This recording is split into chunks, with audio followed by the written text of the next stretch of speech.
Good evening. I was actually here the last time that the CUP discussion came about. I live directly behind a lot of the areas from the historic Old Town.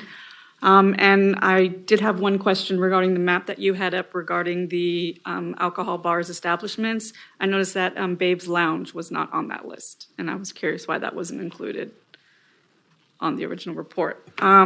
However, I will say that since that time, during the months of spring through summer, I, as many of my other neighbors, are calling Elk Grove PD many times, whether it's for the noise from the establishment itself or the intoxicated people that are leaving that establishment who decide to, on the other side of my fence, to continue their parties or their fights or their sexual activity. The amount of drunken people that are then wandering the streets anywhere between 10, 11, 12, 1, and 2 because they don't stop at 10 p.m.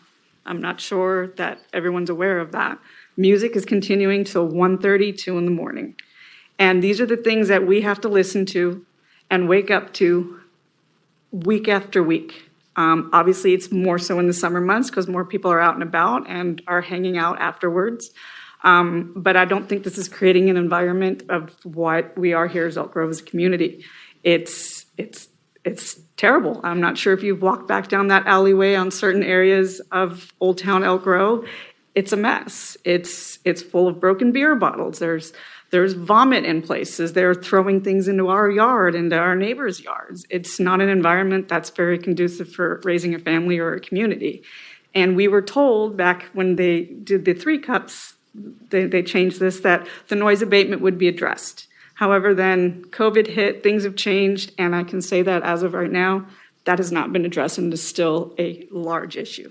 I shouldn't have to sit in my home with all my windows and curtains and fans on to try and drown out the noise of the picture frames on my walls vibrating from the music and the loud noises from the bar. It's just not a very hospitable environment. We've tried to reach out to the establishments directly so that we could be more neighborly, and we were basically told very, very rude things. They're not willing to work with us, and they're not considering us neighborly.